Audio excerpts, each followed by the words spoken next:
It's interesting to see the heaps of plastic cups and the garbage after a festival or a concert, or to see the leaflets filling the waste bins or strewn all over the street, just a few steps behind the person who is actually handing out those leaflets. Or to see the horses in Vienna hooked in with carriages filled with people preoccupied by the buildings and not by how the horses froth at their mouth and are stressed by the loud and heavy traffic on the streets day by day. It's interesting to see all the colorful packagings. Everything is packaged. Not only the products in the supermarket, but also our body is packaged in clothes or in an image.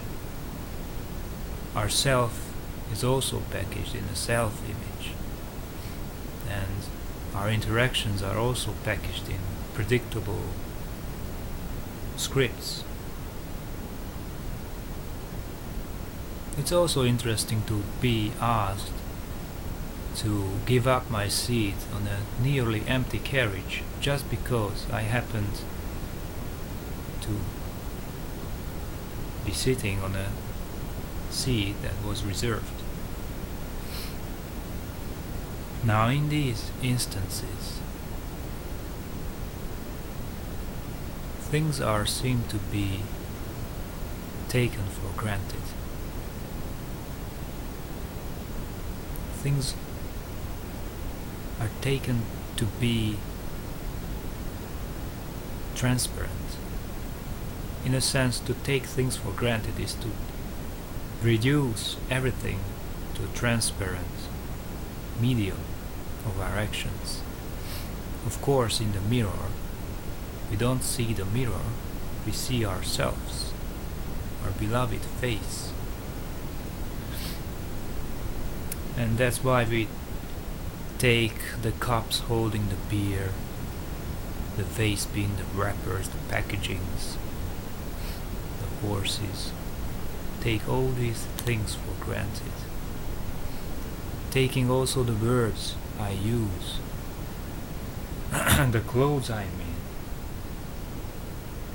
the fact that I am the most important thing, the actual center of the world,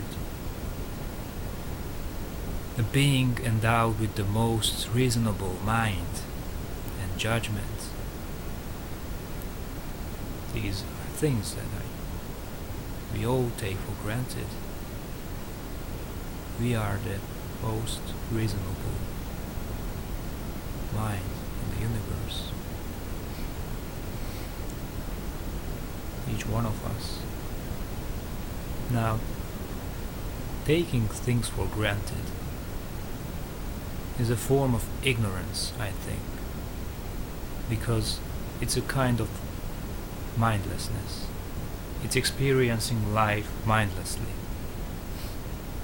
just participating in the go mindlessly. And mindlessness is all about just merely devouring things, tearing them apart, crumpling and throwing them away, or just tramping on them, looking through them and only noticing them when they are broken.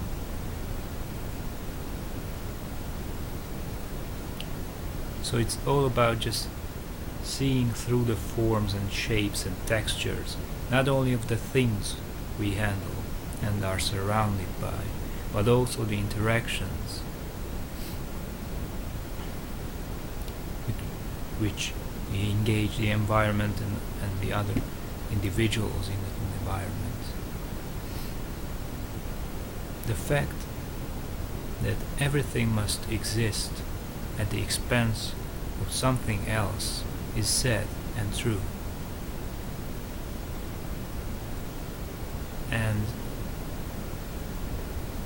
But the capacity to lament this fact evinces a quality in life, which is basically the capacity to care, the capacity to appreciate these facts, and to appreciate things is to be mindful of things, not just mindless.